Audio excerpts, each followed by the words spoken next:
วัสดีเจ้าวันนี้อินทำมาหากินป้าไม่เอาถุงนาเจ้าดูมืดฝนพายุมาหามเราเจ้า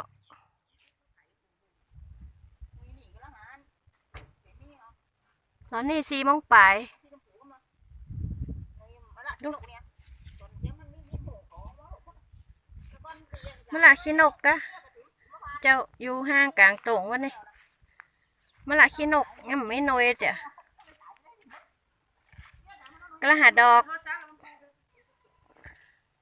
มะละขี้นกกระหาดอกดูห้างตรงบรรยากาศสุดยอดเจ้าตอนแรงๆไงดูกาแฟกาแฟมาชมวิวแหละกาแฟมาชมวิว